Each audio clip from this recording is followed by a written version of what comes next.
Kukulandirani ku program ya Sports Access pano pa Zodiac TV. Program yetu makambirana nkhani za masewero zosiyana-siyana. Lero tunikira nako ndi nkhani yokusandi English Premier League pamene yabwereranso kuonanso ma defending champions team ya Arsenal yayambanso bwino ndi kuteteza league imeneyi pamene yagonjetsa team ya Coventry 3-0. Kumene konso taona team ya Manchester United mwina nkuteka kuti kupitiriza ndithu pamene inalekezera season yatha pamenenso yagonja ndi team ya Hull City 2-0. Toona konso nkhani yokusana ndi team ya dziko lino the Scorchers imeneyo ndithu ili mdziko lino kumene yalandidwa ndi anthu osiyanasiyana. Tinaona inapita ku State House kumene a First Lady ndithu anawalandira komanso alandira zinthu zambiri kuchokera kwa a First Lady. Osaonanso National Bank of Malawi amene ali ma sponsors a team ya Scorchers nawonso ndithu anatengapo gawo lawo kuwayitanira ku breakfast ndi zinazo zensozi ndithu ankuchita kuyikondwerera pa zimene yachita kumpikisano amene wa AFCON. Komanso timu ya Craig Sporting yapezanso ndithu chipambano chawo chachiwiri pamene yagonjetsa timu ya Ekaya FC 3-2. Masewero amene ambiri amaona ngati kuti ndithu athira 2-2 koma zinachitika ndithu ponena kuti mu mpira wa masewero ndithu zambiri zimakhala zikuchitika. Aida Mwambazo dzina langa, bwanji tikhale limodzi.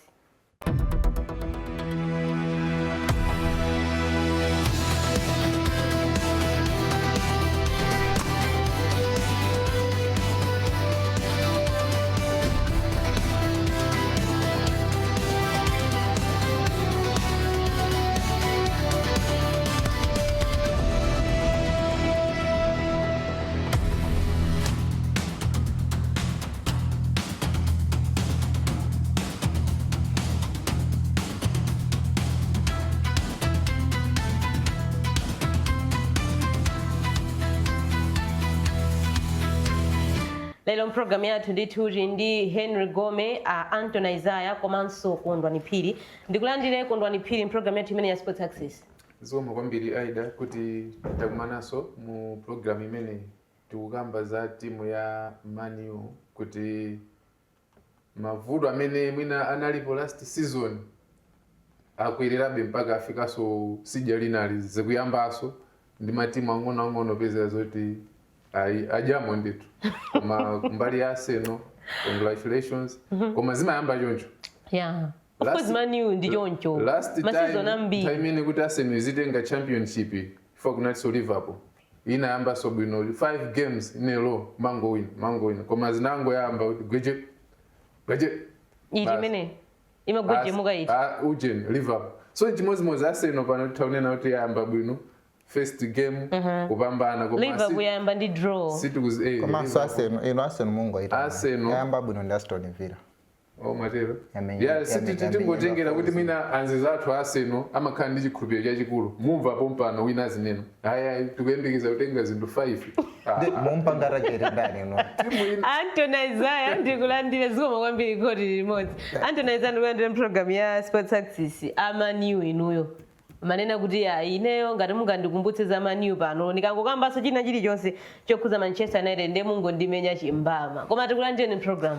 Zikoma kwambiri. Actually mwina anthu limangokhala of ambitious komano ineyo ndi mene tinapangira mu pre-season muja inyo kuti no zilivutabe pamene tingayambire season. So zitengera kuti mwina from now ukafika pa deadline day. That means result ya 2-0 so kudabwa nayo. I wasn't surprised. Ineyo in short. Ndakondera kuti no tinaluza chifukwa chonena kuti kanawina tikanazina kuti tili bwino. Sili bwino. Sili bwino. Oh. No. Backline imene inayamba 2022 if not 2023 imene tinakaluza 4-0 ndi Brentford ndi imene so inayamba so kupatula mwina mazulale ekhaya. So koza kuonabe kuti no ka transformation sikakuonekabe bwino. I wasn't surprised kuti no tinaluza game oyamba. Koma no zambiri mwina tikambabe tikakhala kuti tayamba program. Mwina tapase mpata kwambiri Arsenal koza tigera 5 minutes. Henry Gome ndikulandire program ya Sports Access. Aliyense angonena kuti atakupatseni niyo sinanga chinthu chimukutetesa ndimo. Yeah, a defending champions. Komanso timu yokhayo imene idakasungabe chikho chimene for the next 10 years. Komanso timu yokhayo imene season inoyi ilikali ndi silverware pachatatenga Charity Shield. Komanso timu yokhayo imene yayamba mwankokomo mukhoza kuona kuti sinunoka namenya Brighton ino mawina 3-0 Brighton yakawina 4-0 game yotsegulira league ino mukamati tayamba bwino ndi iya isinangoni ma defending champions muambetsetse ukamba za Brighton ukamba tinamenya Man City 3-0 tamenya Coventry 3-0 mungogama 3 ndi timu yokha imene yayamba bwino kwambiri akuti last season Liverpool inayamba ndi kuwina ayiwala kuti Arsenal inayamba ndi kuwina Arsenal sinaluzepo last season ati mumayamba choncho akuti tinayamba so choncho last season ati mumayamba choncho kenaka mumayamba kutaya ma points akuti uko kachizungulire kapeza nthawi nake umataya ma points uli champion okay koma Man U yes I know season inakumenya ku Champions League but ndi timu imene imakhala yomvetsa chisoni kwambiri imachita bwino ikakhala ndi caretaker coach the moment you make that coach permanent tambizi masinga imakhala kuti abwereraso so it's promising to be a good season taona Liverpool kupumukira kama mambuzi penalty last minute panga draw forcing a draw against Newcastle yeah and of course taonaso team ya Man City coming from behind we'll see how it goes but so far zomachita kuonekeratu kuti matimu enawa akupepuka kwambiri pa Arsenal akupepuka kwambiri matimu ake amene kuonekera akupepuka kwambiri ndi ati no timayamba league ku England timayangana matimu ake omwewo in terms of timayangana Man U you look at Man City of course you look at Chelsea no kwambiri you look at Liverpool society yeah of course he's mentioned Man City he's mentioned Chelsea Man U Arsenal timaika ku top 5 Liverpool Arsenal Man U Man City kama kwambiri now we're talking football guys you cannot put Arsenal at 5 I mean for the past 5 seasons Arsenal has been a runner up so you cannot say Arsenal you cannot put Arsenal number 5 team has been a runner up for the past 4 5 seasons koma mimi mafuna ne kuti matimu amene kuoneka kuti akupepuka ndi ati season ikamayamba for the past 5 seasons in England you would say Man City Ijenga League you would put Liverpool in there and you would put Arsenal in there 3 teams Man U and Chelsea Man U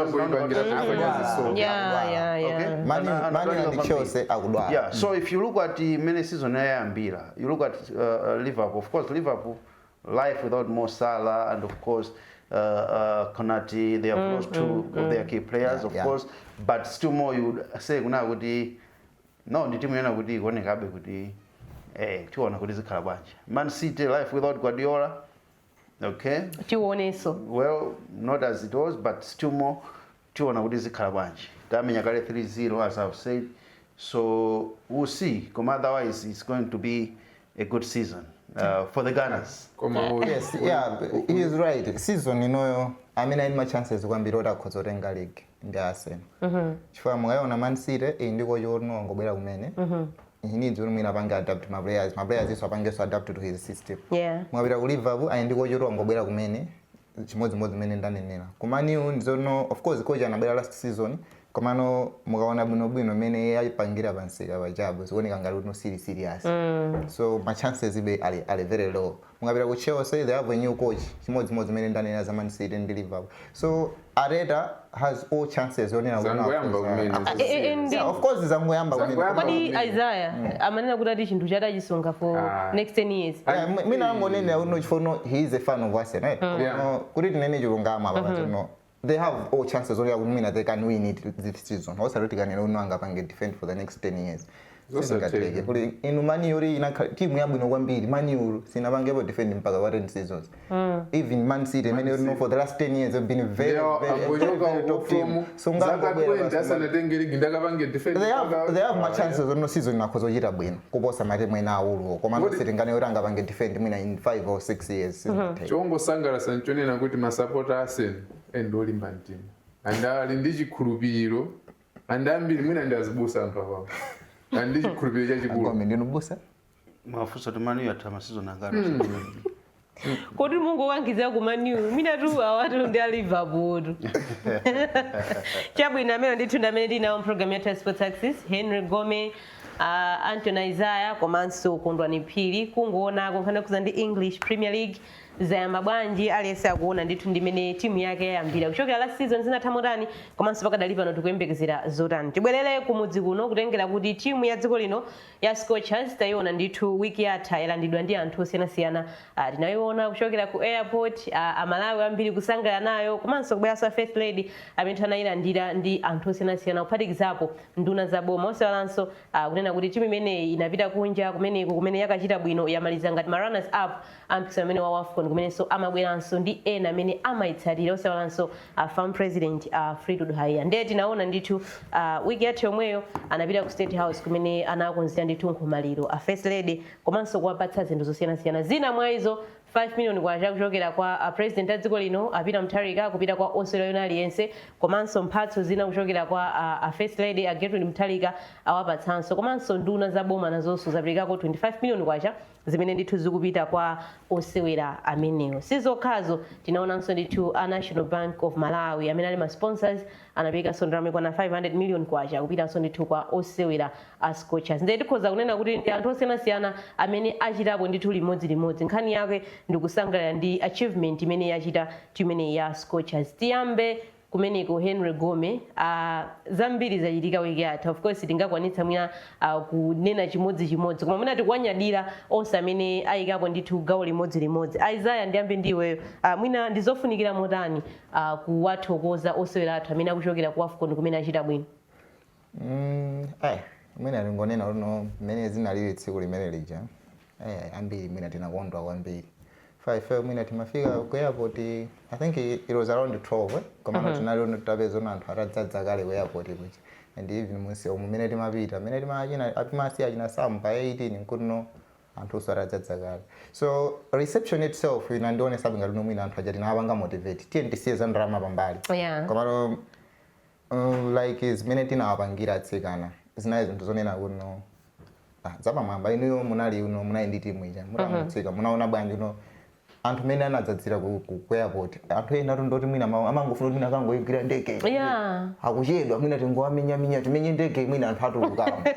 So it took about 30-40 minutes anthu akutsika mu ndege anthu tinadzadzako kwambiri komano chimene chinandipange impress kwambiri chonena kuno Football United as kumene kuja kunali anthu osiyanasiyana azipani zosiyanasiyana azipembedzo zosiyanasiyana amene so timakondanso matimu osiyanasiyana komano we all united and talked one language chonena kuno tosefe ndi Amalawi and zinandisangalatso tinapezanso even mafumu kumene kuja and mama nayankhulaso ndi mmodzi mwa mafumu umene chonena kuno kodi izizi zofunika bwanji chonena kuno locally ife mwina traditionally we consider no football ndi anyamata okha komano zimene zinachitika day manager nzonera kuno mwina it has motivated anthu amene ali kumudzi kwina wake zono mwina Isaiah tournament ya AFCON imene so yandionetsa kuti zikuoneka kuti ambiri ayambaso kutsata kwambiri women's football chifukwa cha tournament iyi kwa ngati ungapange recall even nditalenga kosafa anthu ambiri mwina asanachidziwe chimenecho sitingati even kungoti siyeza chikwako kuti neno game mene tinamenya ndi Angola pa bingu ambiri anayiwala pamene pajapo famu ananena uno game ndi yaulere komano akanise uno kunalibe ground ija sinadzadze anthu sanabwere generally sikupita anthu sanabwere anthu women's football akhala asakuipanga folo kwa komano chimene tapangira ku AFCON kuja zakhala ngati mwina we have pulled cloud yonena kuti yayi ine limanena nthawi zambiri kuti zabwino sizifunika kuti munthu mpaka mukhale ndi advertisement yonena kuti ife timapanga zabwino aya amabwera okha koma inuyo ngati mupanga zabwino anthu amabwera. Scorchers zitu day manager sinachite kuti itana kuti tipite ku airport and ineyo tinachita kunyamuka panopa Zodiac yonse and Zodiac dedicated that whole day kupanga cover Scorchers yokha and I don't think rumina they got anything from Kaya kuchokera ku Scorchers koma nayo kungo panga motivate anthu atsikana tinapanga motivate osewera kuti apanga motivate komanso atsikana amene ali kumudzi onena kuti amakhala ndi khumbo onena kuti afuna adzasewere mpira panopa they have been motivated and ma role models kuti zokongola izi ukapita kumudzi panopa uzikamva kuti ine ndifuna ndizakhala ngati ndizasewere mpira ngati chema ndizasewere mpira ngati Rose. So apart from the reception imene tinaonesera komano mene like ena ma chances ori apita ku State House analibe mwina agome mwina ngati anapitapo ku State House I don't know komano anthu ambiri ku State House sitimakhala ma chances ori not khoza kupitapo so they had that chance opita kumene kuja anapanga share moments ndi a first lady and then kunapeza kuti kunabwera National Bank anapanga nawo ka breakfast they shared the moment kunabwera minister anthu ambiri anabwera so DSTV kwabasa ma decoder things like those me tinawapanga receive ngati kuti chinthu chijana chiwina so ineyo so my assumption out okay ngati tupanga chonchi chinthu chija sitinawine so tikana chiwina kukanakhala bwanji so mmene zinachitikira zinali bwino kwambiri we have shown kuti anthu ifeyo kumalawi kuno mpira timaukonda koma zimangochitika kuti mpirawo pena pake kumatikana kodi umatikana mpirawo ndikuona ngati choncho mwina kumbali yanje utikanayo ifeyo nthawi zambiri takhala tikufuna kuti tichite bwino koma zimativuta mpira umatikana pamene muzadziwa kuti anthu ife mpira timaufuna kuti tichite bwino timapereka zitsanzo ziwiri 2015 we won COSAFA Plate ku South Africa anthu anasangalala kwambiri yeti ngati kuti no anthu mpaka kunali parade Flames 2022 Flames itapita ku AFCON anafika round of 16 we were all impressed ngakhale tinaluza ndi Morocco mu round of 16 komano the following game inapeza kuti tinamenya ndi is it Ethiopia should be Ethiopia pa bingo it was the only day mine ndinaona anthu akudzaza ku bingo national stadium kuti akaone game ya Flames so meaning kuti no anthu fe chisangalalo timachifuna koma nthawi zambiri chisangalalo chimakhala kuti sichikubwera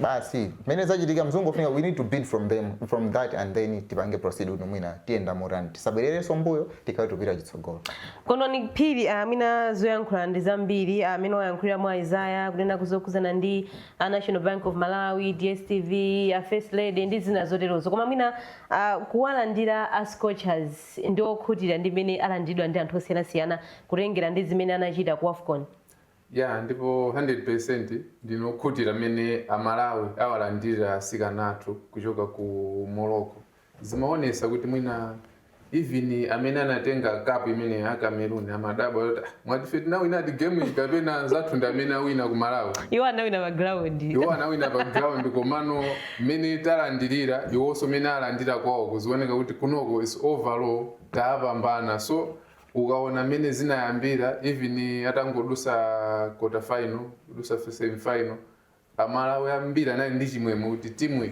yachita bwino and kubera finals kuti mwina kha malana zapo zinathandizira kwambiri kuti mwina ma companies ambiri anthu amene mwina mpira maonera kutali wa women's football anasangalala and no wonder kuti mwina kubera siku loti mukubwera kuno kumuzi zinkachita kuoneseratu kuti anthu achoke ku airport kuzafika ku Capital Hotel mwina zinadusa mwina 5 hours mtunda omwe woti kunadzaza njira yonse maziwa yone kuti anthu akufunisisa atayiona timu ataona asikanawo kuti anthu amene apanga perform kukafika mpaka finals asikana ake ndi amenewo asikana ake ndawo tente aone tente apase chisangalalo tente alandire mwabwino no wonder kuti mwina amene ma companies amabwera ndi mphaso zosiyana kwa asikana wazathandizaso zapanga motivate even mpaka almost mwina chibwerereni for past mwina 2 days 3 days asikana wasakupuma angoti tieno akuchoka uku usiku omweyo mamawa tieno so zinthu ngati zimenje zimathandizabe zimapanga motivate even amene asanapite nawo kukamenya nawo amakhabe ndi mtima kuti kukabweraso ujena at least tilimbikire kuti mwina next nafeso zakhale nawo muchipiringu chimene chonena kuti ngati izizi tikupanga izizi tangu ku AFCON kuli bwanji kuti takachita bwino ku World Cup zikakhala zinthu zosangalatsa kwambiri mwina zayitsalira konko and anthu ambiri mwina akhoza uzangopanga kuti I think tingopeza pena pake poti tikasangalalira osatiso ku Malawi because kaziko akukhanga tikakuchepa misewu kuchepa ndi kwambiri tenti yangane malo mene tikhoza tose tikazaze kumeneko so ndi zinthu zokondwesa kwambiri koma mwina chimene tingapembe tsopano khalidwe limene mwina angaonese ku mtundu wa Malawi paka period aka kamene mwina atiwa amene onetsa khalidwe asikanawa because mphaso zimene alandirawo ena nda achichepere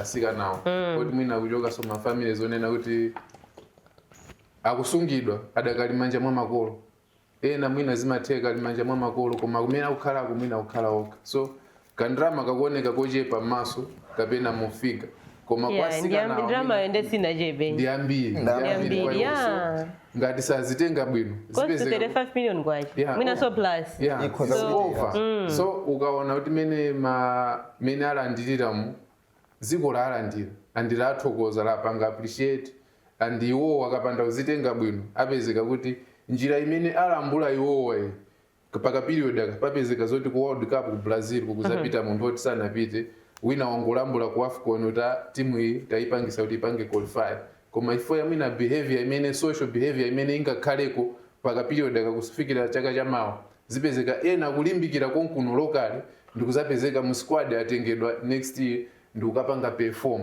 so zinthu zimenezi tingowapempha kuti akhale ndi social life yabwino azikuzipo kuti akhale ndi exemplar kuti anthu awa Henry mina takamba kuwambiza kuzina ndi reception ya Scorchers chibwereni kunoko kuchokera ku AFCON koma ndimayang'ananso mwina area yonena kuti mphunzitsi wa timu ya Scorchers Love Mofazil ndekuti contract yake mu October ikutha potengera mina ndi performance imene yapanga kuyang'aniranso ndi mpikisano wa World Cup umene uli next year ku Brazil mwina pachitike zotani choyambirira kwenikweni amuonjezere Love Mofazil contract asonjezere ngati weyo analyst imene ukuzionera zinthu Henry Gome. Well, I think for team yonena kuti kuchita bwino very consistent in terms of performance ndikupezeka kuti mukupanga chiganizo kuti muchotse coach ndiye kuti mitu yanu sikuyenda bwino. I'm saying this because mukaona timu ya Scorchers kumene kuchokera ndi Love Mofazil ndi timu yomweyo imene mu chaka cha 2023 inatenga chikho cha Kosafa. For the first time kuti chikho cha Kosafa chibwere kumalawi kunoko anali atsikana amenewo. Tikamakamba za chikho cha kumpira timakamba za Eastern Central Africa zakalekale ntayakina kinapira koma ngati generation inuyo ngati mwaona chikho chimenecho ngakhale sili nasangalira ngati mitasangalira abavamo koma nthawi imene yonse tidasangalala chifukwa that was the biggest achievement ya mpira wathu at that point in time 2023 anabweraso state house nawa tinasangalala because that was the biggest achievement. Coach wake anali Love Mofazil yemwe kuchoka pamene paja kufika na lero ndi pamene tikunena kuti timu yachitanso bwino koposera pamene pachapa. This time around tukamba kuti we qualified for the first time kupita kumpikisano umene wa AFCON. Tapita kumene kuja the team did very well kukafika semi-final stage kuti pasa qualification yoyamba ya World Cup chiyambire ni mbiri ya masolo ampira wa mendo mziko muno. And we went even further kukafika mpaka final ya chikho chimene ichi cha AFCON koyambaso mu mbiri ya masolo ampira wa mendo mziko muno. What the team has done under the leadership ya Love Mofazil ngati coach wa timu imeneyi is the biggest achievement in as far as Malawi football is concerned. Sizidachitikepo ka kumpira wa dziko lino palibe sizidafikepo final continental final sizidachitikepo mbiri kulembedwa mpaka nakalekale mpaka kupita ku FIFA World Cup zachitika koyamba sizidachitikepo ndiye munthu ona kuti wakupatsani mbiri ngati imene yoyo that kind of achievement and then you say kuna kuti akochika zipitani ndiye kuti pamene popo tikhala kuti sili kuganiza bwino. We know technically kuti takati kumapanga observe some challenges kumaona kuti mwina akocha apa bwanyi mwina ndakufuza kusoni mene Henry tinaona even masiku apitawo ma games apitawo anthu amayankhula kwambiri even ma friendly games amene Scorchers zinaluzachi anthu amatha kuyankhula kuti ipena wake khanga kuti mina game ikumankulira coach achoke koma tuka ndi even ma placard acha unena kuti amene bwanji achoke. Of course mezo zinayankhula kwambiri zinayankhula kwambiri even pano pa Axis we also looked at some areas made mana kuti mwina pali ngati ma challenges coach akwena kuti akonze. Okay, there are two different perspectives ku masewero ampira wa miyendo. Game ikaseweredwa anthu amayankhula mosiyanasiyana. Yeah. Anthu ena amayankhula chifukwa chona kuti akufuna ma results. Aliyense amafuna ma results kuti timu izichita bwino. And pakakhala kuti mwina ma results ajakuoneka kuti sakubwera, anthu amayankhula mongo yankhulamo ngati masapota eti.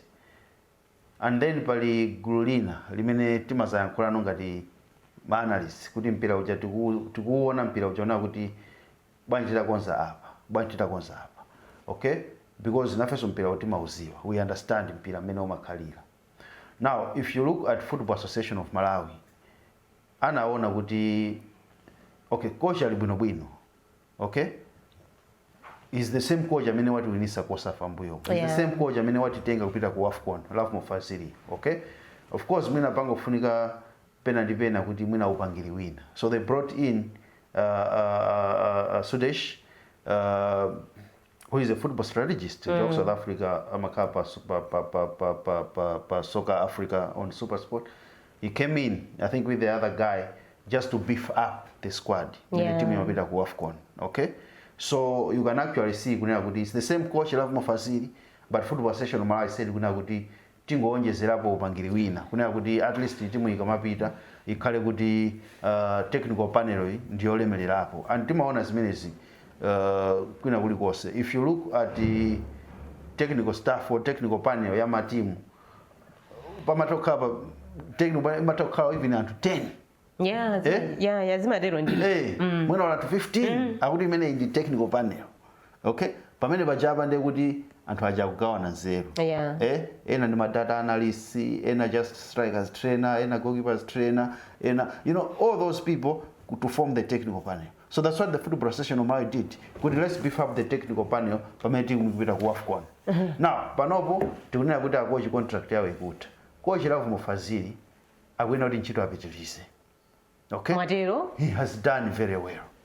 What the Football Association of Malawi can do going forward, for many teams, because now the focus is go World Cup. Now, maybe to World Cup, Football Association of Malawi can do the same arrangement.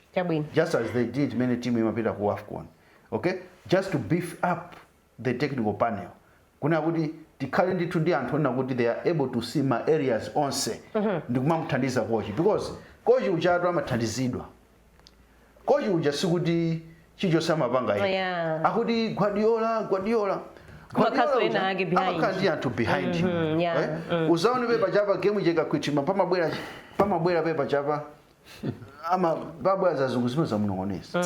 Kambiri. Pali pamakhaji chidachina chikubweza munongonesa. Ateta uchayo pali fana amabwera pepa chapa amazamuza coach. Amazozo. Tapanga ndiyawo. Ya jema. Coach tapanga. Nikana timanena kuti mukamasankha even backroom staff. Coach akamasankha kuti akusankha ma assistant ka backroom staff yake. Azitenga anthu ena kuti they will be able to assist him, kumuthandiza. Koma kati wone matimu mwambiri mwakati ati awa ndi assistant coach. What is it that you are assisting the coach? Very useless. Okay? So where we are now, malizani basi. Akufunika ndithu backroom staff ile bwino. Achina magi aja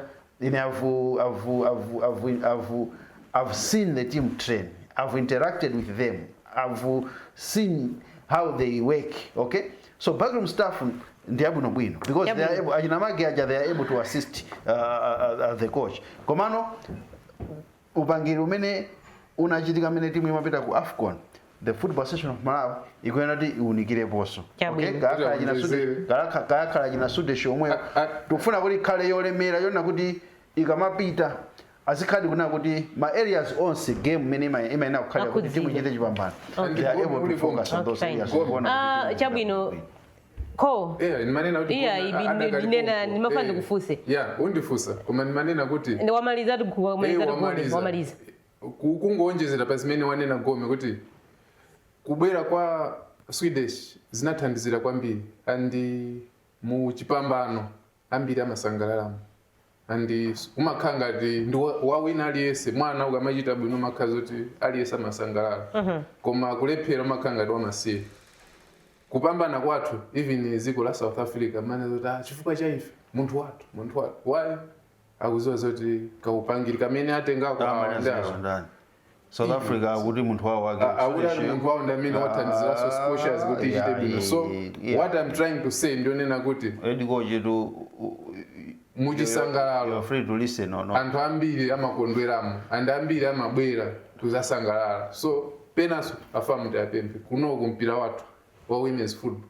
kadali zidi so apitirize asapitirize Love Mofazili apitirize because kumuchosa papa ndi kuti situkuziwa chimene tikufuna. Timalize ndi Scorchers Anthony Isaiah ndikufusaso fuso lomwelo la contract ya Love Mofazili imene ikutha mu October poyang'aniranso ndithu ndi mpikisano umene ukubwera wa Women's World Cup ku Brazil. Contract imene ayipitirize kapena ukuona bwanji tsogola Love Mofazili? Ndi yankhula mwina mbali ziwiri. Choyambira ndine yakuti no osaruno ayipitirize kapena kuti ayipange renew. Ndine yakuti famu renew contract ya Love Mofazili. Oh. Yeah. Ambiri amene mwina adziwapo anayankhula na amene tayankhula nawo anatiuzapo so choncho yakuti contract yoro ndoti ipangidwa renew.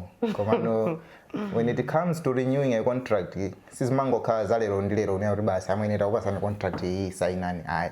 Chifukwa Fazili anapasidwa target yone yakuti timu ipange qualify ipite ku AFCON. Target ine nayo kumene tikapita ku AFCON tikapange qualify ipite ku World Cup. Of which zonsezo wakwanitsa. Timu inapanga qualify inapita ku AFCON. Timu ije inapita yapita ku AFCON kuja ikapanga qualify yapita ku World Cup. There are high chances zoti kuti no Fazili akhoza kumpasa contract iyi. Komanso ine nduninaso as a person for continuity sake mupase ni contract. You know apitirize ngati mphunzitsi. Chifukwa panopa tupita ku World Cup we can't say no we need another coach abwere kena kwa zakheso mwina agwiraneso ndi maplayer aja kena kubasi tikhainga mwina we are starting anew. Sizingakhale zinthu zabwino. Tupita ku World Cup munthu awene zoti apitirize ngati ungakhale kuvuta ndo mwina tikaone kuti ku after World Cup then tienda motani. Komando for now ndikuthabe kuona ngati Love Mofazili apitirize for timu iyi wakhala nayo anamusankha I think around 2022. Yes. Masinthana ndi McNobert kadzuwa nthawi imene nkuno. Contract ntchito iyi amafuna basidwe wa St. Marinda. Tom Nkolongo. Yeah. Tom Nkolongo anayikana unaura ineyo amoccupied wa St. So anampasa so from that time ujoka 2022 zafika pano pokhoza kuona about women's football yakhauli nomina pira like graph ya trackori kukwera. Yeah. 2023 nazo takawina Kosafa 2024 ngakhale zinalivuta komabe it has been a graph which is going up. 2025 itapanga qualify kupita ku AFCON and this year tapeza no kupita ku AFCON kuchitachita bwino tupita ku World Cup. So firing a coach after all these achievements I don't think no mwina zikhozoka zinthu zabwino. Koma chifukwa no mwina anthu ena achifukwa mpira chatimaonera batali timaona ngati no mwina the coach can come play and bring my results lero ndi.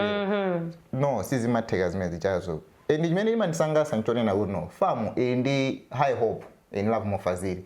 Chikaudi no wina famu simamukhulupirira Love Mofazili panopa bwezitulina kuti mina tamuchosa kalekale chifukwa cha pressure imene yakhalapo mbuyomo.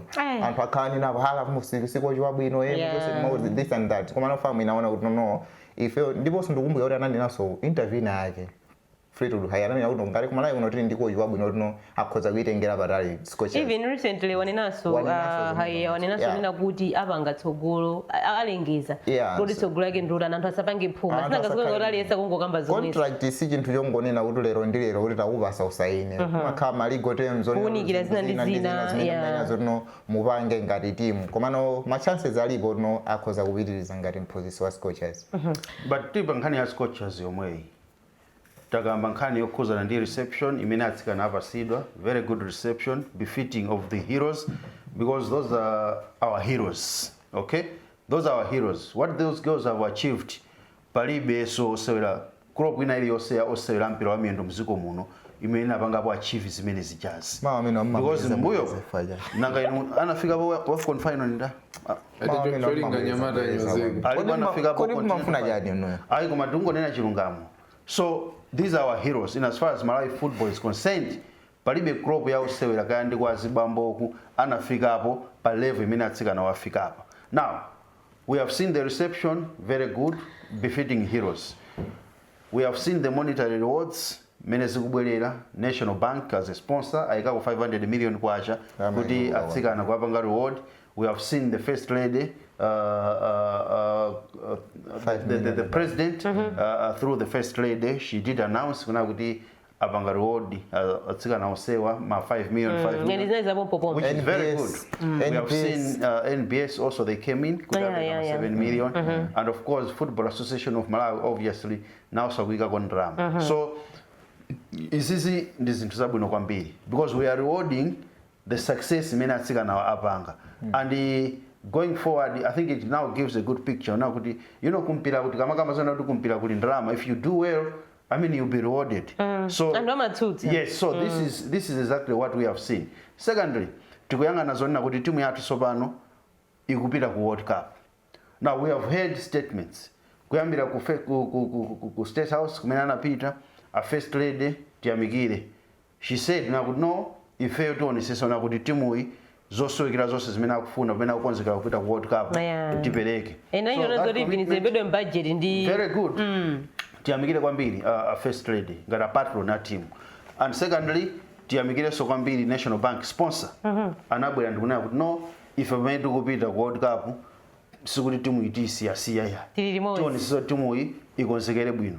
And of course tiyamikire Soboma through the Minister of Sports Honorable Alfred Gangata na also ananenera na kuti no inenso ngati minister amene mpira ndi maudziwa minister ikhayo otu amene wakhala wa sports amene amaudziwa mpira nanenso ndionesesa una kuti kubomako nafenso tapereka support yokwanira. And we are also hearing from naona kuti no they want to be associated with the Scorchers. Now what I want to say here is kunena kuti nthawi yofunikira kwambiri imene timu imafuna ma resources imafuna support ndi nthawi imene timu ikukonzekera mpikisano not pamene timu yabwerako kapena zinthu zatheka yayi panopo timu ikupita ku World Cup we need a lot of resources because timu ikwena kuti ikonzekere bwino we are looking at a global stage now ikwena imenye ma friendlies ndi ma teams kanda ku Europe because group match obviously we have teams from Europe we might have teams from North America, South America, Asia and Africa konkuno, so we need to prepare very well. Ikwena menye ma friends timu ni matimu ya Europe kandi matimu ya America kandi matimu ya Asia even ma Africa momuno. The good thing is we have qualified for the World Cup. It will not be difficult for us to secure friendlies even in my teams okay. I mean WAFCON finalists ukakanika kumenya ndi France ndi Brazil ndi Spain, okay, we will be able to secure those friendlies, but zonse zikuti zitheke we will need my resources okay. Ndeti pemphe sopano kuna kuti the commitments have been made. Whosoever wants to be associated with the Scorchers, this is the time. Bwelisa ndalamaso osati kumakabwera ano basi ku World Cup kuja timu yafika tu semi final ya World Cup, timu yafika final then kumabwera ano sopana kuti petitere ife kunalena where are you kunalena kamanena kuti hayi timu itati yawina ndi Cameroon ife tipanga zakuti ndejani zimene so panga zapa mawa panga nizapompo ndiyamikire kwambiri Football Association of Malawi how they prepared the team, my resources spenda kumachita kulowa mungongole tiyamikire boma even my friendly games amapezeka anthu amanena ikuluza kwambiri timu mkungoona ngandalama sana si of course tiyamikire Soboma because national team is the responsibility of the government. Soboma nthawi zonse mapezeka kuti kutulusa ndalama of course pena zimakhala zikuchepa, okay, that's why timafuna kuti makampani abweremo so tiyamikire National Bank. It came in to fill that gap because government cannot do chichonse paokha, okay. Anabwera kwa National Bank kuikapo ndalama, Football Association of Malawi kuikapo ndalama, zina ndizombe zikuti kulowa mngongole just to ensure kuna kuti the team ikuchita bwino. So panopo tipemphe Football Association of Malawi come up with a budget. Tiuzeni koyambirira komwe kuno amene akufuna kupanga associate with Scorchers, this is the time now. Bwerani pamene timu uno yokonzekera kupita ku World Cup tufuna ndalama zanuzo osati basi no timu yachita bwino hey ine Scorchers. Football Association of Malawi even issued a statement, you remember? Yokuzana even my pictures. Branding. Pictures how much are you giving? You think if advertisement yama players is for free? It's for free. No. You have to pay. Bring money. If you want to put these two zastika bring money. Don't you know, Henry, mwina pamene tikuyamikira sosera athu pamene upezoti anthu ena kumapezoti kumayimba nyimbo zosusu kugwirizana so sad. Of course imene ndibwese issue koma ndisho di kumambesa chisoni yandikhuze ne poyangana ndi women's football zimene zikuchitika pakadali pano kuti alese akusangalala upeza ena pamene akuyimba nyimbo kumanyozo sosera athu anyway. Tiona kuti kusogolo zikhaye motani koma I think the Scorchers timalize choncho tipite ku team ya Super Strikers imene Kafuna Isaiah. tiye ndinene chilungamo tingomula wako pang'ono.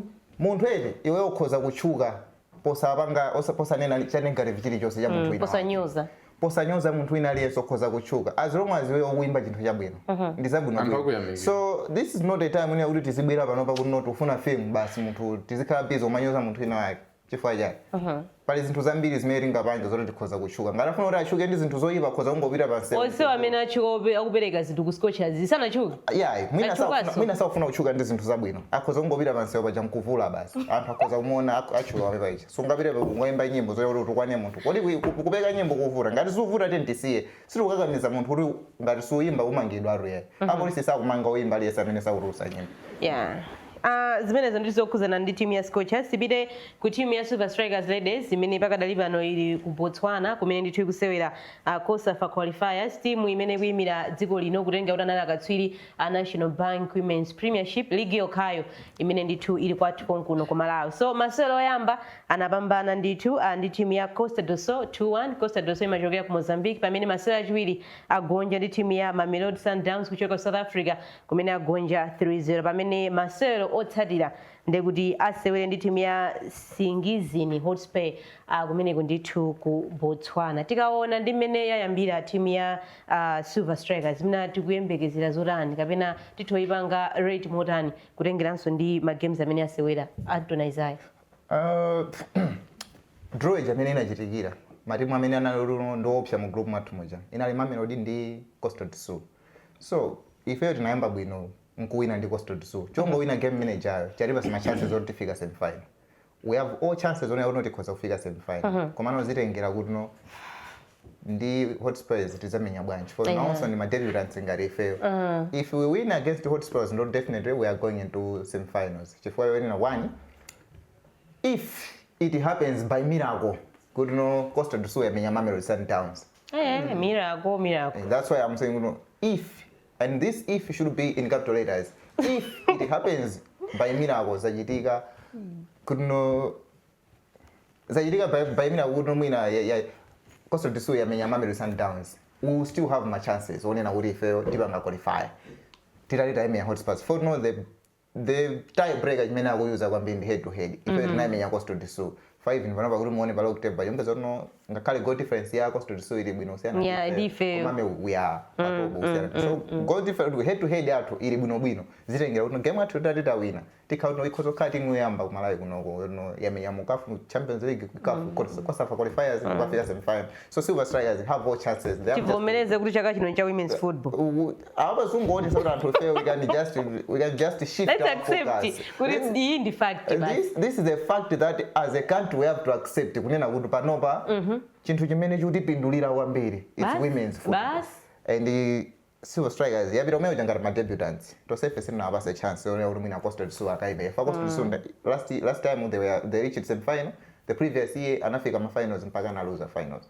So Mamelodi Sundowns ndi timu yono ndi yayikulu yatenga kambiri in Africa. True. So we are facing ma team yono ndakulu. Game ya Mamelodi Sundowns as expected ni yinyu not lose if no sitting ngoti tingapange match nayo komano Costa do Sol ngakhale yono yo yakhale kupita komabe ifeyo chongo imenya chaonesabe uno at least chimene tapitira tochidziwa fa manena kuti no ifeyo tipangidwa motivate ndimene Scorchers yachitira ku AFCON. So mina Silver Strikers ili motivated ndipo and ena so seweranso kuchokera ku Silver Strikers ndi amene so anali ndi Scorchers Irene Khumalo amene anali region player of the match masewera amene anawina limodzi Deborah Henry so titakuona majina nguluwe ndi Scorchers yokhayoka 5 of them. Silver Strikers are just 2 wins away from qualifying from kuti amenye CAF Champions League at continental stage. Wow.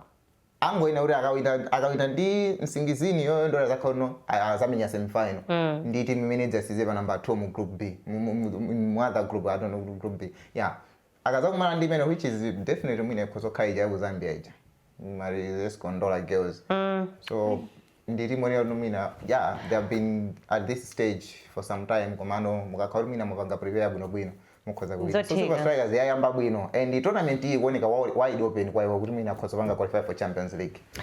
Mau ako kupita kwa Silver Strikers kuyang'anira ndi mene akuchitira pakadali pano kondwani phiri ku COSAFA qualifiers kumene kundotani pamene tikuyembekezaso mwina masewero omaliza ndi timene ya Nsingizini otsatira makamaka.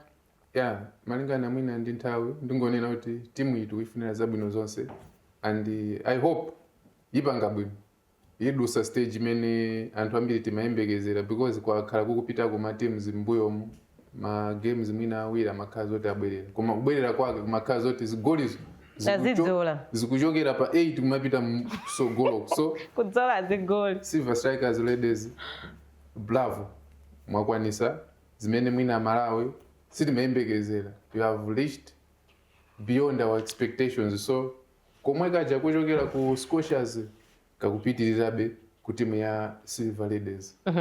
Mwina nkumaliza modani Henry Gome nkhani Silver Strikers ladies. No, wish them all the best. I think they have demonstrated kuti akhoza kuchita bwino. Ku pikisano menewu ndi kachitatu akaka kuti matimu athu apite kumeneko. Yoyamba inali Ntopwa. Yeah. Inapita kumeneko sizinayende.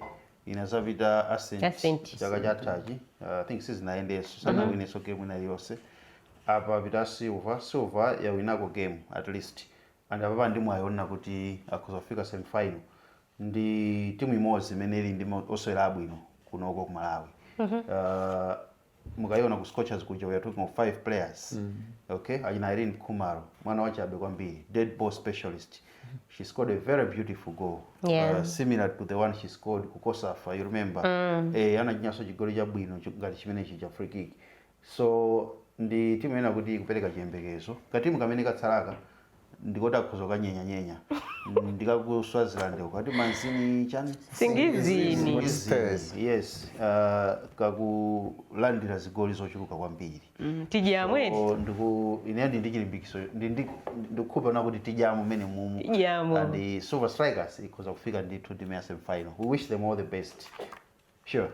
Azvezo nditi nzokhudzana ndi women's football tipite ku men's football kutengera kuti FDH Bank Premiership ikupitirira kumene taona ndithu Sunday zikuoneka kuti zinavuta kumene timu ya Civil Service United yokha imene inakwanitsa kupeza 3 points the rest ndikuti anakwanitsa ndithu kufananitsa mphamvu kungogawana mapoint koma tikuyamba zokhudzana ndi timu ya Craig Sporting imene pakadali pano ndiye kuti yapeza chipambano chawo chachiwiri chiyambireni league ndithu ya season ino 3-2 pamwamba pa timu ya Ekhaya FC. Masiku amene wa Isaiah umayembekeza result imene? Sitinayembekezere chifukwa yonena kuno Craig ukayona buli mwina before game inalo mwina kuchokera ma game 6 or no sina winning. So mukamakhala kuti mwina you have had that bad punch yonena kuno mwina 6-5 games oti simuna wini zimakhabe zovuta kuti mwina muzipange pull up kuti mubwere mu game. Komabe chifukwa imakumana ndi Ekhaya yonena kuti nayonso osati no pakati pa yakhala no ikuchita. I think this is their third straight defeat ngati sindikulakwitsa because after draw ya Bullets they went to Chitipa analuza 1-0 and then after that game anamenya ndi Silver Strikers analuza and then awapa akamenyaso ndi Craig akaluzaso game imene mwina in the last 4 games imene anawina mwina ndi amwe top 8 anamenya ndi Karonga United pa Silver Stadium so koza kuona bero mwina Craig makumana ndi timu ino siri good bottom limodzi komano ili kudusa munyengo so after 2-0 chifukwa no mwina makumana ndi timu ino kuno ikuvutika so Ekhaya thought kuti this is done and dusted. I'm comfortable ti basi. This is done and dusted komano mumpira chili chose chimatha kuchitika and timu yonena kuti mutsogola 2-0 mukangoipasa chance yochinya chigoli chimodzi kuti ikhale 2-1 imakhala danger kwambiri. So Craig itangopeza chigoli cha 2-1 it was no game iyi chili chose chikhozochita so in the last 10 minutes apeza chinya zigoli ziwiri mumpira zimene zichazo zimachitika ndi mpaka na zinafika size kunena kuti no zimene zinachitika mero chasiza bwino and you know honestly I'm surprised kuti no sizinali bwino I'm surprised kuti no I think I should look at the camera I'm surprised kuti no kuti no mpaka leroli Sulomu sinawenge statement are yet to condemn what happened at Nankhaga Stadium zimene zichasiza mpira tieni ngati taluza kapena ngati ndi china yake sizinachitike bwino tieni tiyankhulane palibe anthu amene samamvetsetsa fa zimene zichazachitika inango tulusa njushi basi mipira ija imakhala kuno panopa mipira kumajambulidwa so anthu ambiri amakhala akuona zimene zicha anthu amakhala timakhala tifa tione mpira ngati tifuna tione anthu muponyerana zibhagera tikhoza kupita ku boxing tikhoza kukaonera sitimapita ku stadium kuti tikaonera anthu aumenyana naye so by now I expect kuti mwina Sulomu ikhoza chakuno siri kuti mwapange chajayi komano at least release a statement wapanga condemn kuti zimene munachita zija sizinasangalatsa. Anyway, zachitika ndi zamumpira komano in general nkhozoona kuti mwina league apapa ndio yavuta kwambiri. Apadi ndiye yavuta. Apapa league yavuta kwa matimu ambiri aone season inoyo zikuwavuta. Adwale. Ambiri matimu. Last season by now by 14 games wawezorena I think it's mafika 30 points, not 34. Okay, 2024. Silver ambazo mwina by now they had 30 points. So kuza kuna panopa kuti muone number 1 by 14 points. Number 1 even 29 points. So 29, number 1 29, number 2 29, number 3. Actually ndoti tangosana ndi game imodzi kuti tipite ku tikapume ku first round. League iwoneka kuti mwina yamangana kwambiri. I don't know mwina tikhoza mwina tifuna cha competition ya mu league. Komano TCB competition ilipo komano ine I'm not impressed ndi mene matimu akusewerera. Oh. Yeah, I'm not impressed. Komano mwina tifuna mpira wavuta kwa ndrama zijaza chuluka.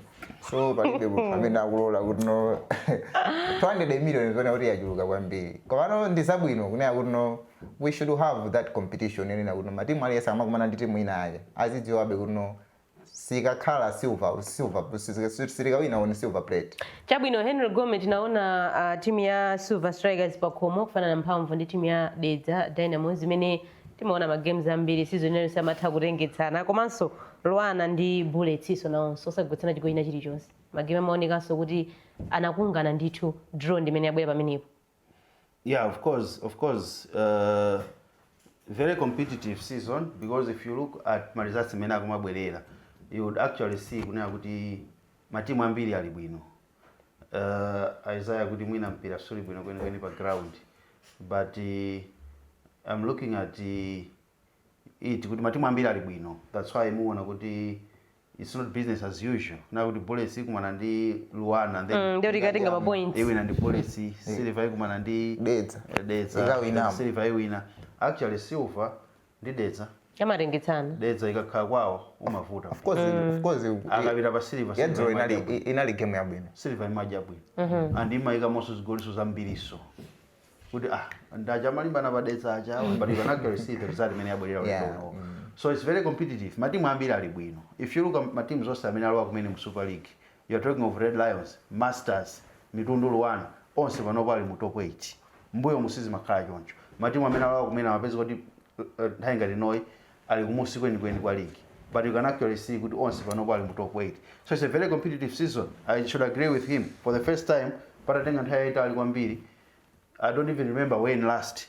Bwapeza kuti tikumaliza first round ya league. Koma matimu olo 30 points sanafiki. Panopo ndiye kuti amene akuoneka kuti akuzofika 30 points ni matimu atatu. I think Wanderers, Bullets ndi Silver. Ndi Blue Eagles. Yeah, 4. Yeah. Ufika 30 tu. Mbuyo mujana kuti panopo ndiye kuti matimu afika kale 40. Asongola. Ola kutamangira uko. But you can actually see kuti panopo olo mwina so 30 yosa kuzoza. Ababa zili bwino. Apeza loser sumina maleke. And chosangalatsa kwambiri. Last week season yomaliza imene tizakhala mwina week yomaliza imene tomaliza first round. Silver zakhala umenya ndi Bullets. Yes. Wanderers zakhala umenya ndi Blue Eagles. So komanso competitive season. Chimene mwina chikundionesera kuti league ili competitive ukanganaso gap ya ma points kumusi uko. Of course mwina apena ndikumakhala Waled. Siyana kwambiri. Koma Waled ndi matimu awa. Olokupita ndi luzakhala matimu amene ali ndi chilichonse awa. Timu ya Busa iwoneka kuti ikuyendera chinyumba chabwino chonena kuti nyumba manager azikayendera ku national division zosakhala komando click anthu tisaitulutse timu iyi bale wanga Isaiah timu iyi tisaitulutse iyi maona pamene ili paje malizani ndizipita kumaliza kwake ine ndomeza maliza ndizipita pala tisatulutse timu okay akoma tulutsa iti zikomo ziseko zakujayena matimu awiri ali kumusiwa KB Craig zasegukira ndezili kwa iwo kumayiona moto uwo olo tipite ku heaven kwa bwino kwa Mulungu. Ndimene tamalizira program yetu imene ya Sports Access kukambirana nkhani zosiyanasiyana. Tithokoze kwambiri Henry Gome, Anthony Isaiah komanso Kondwa Niphiri, Pempho Buda anandithupa kamera komanso Fatsani Menyani technical director. Osaonanso producer program ineyi Tumepoki Mangani. Aida Mwambazi dzina langa. Bye bye.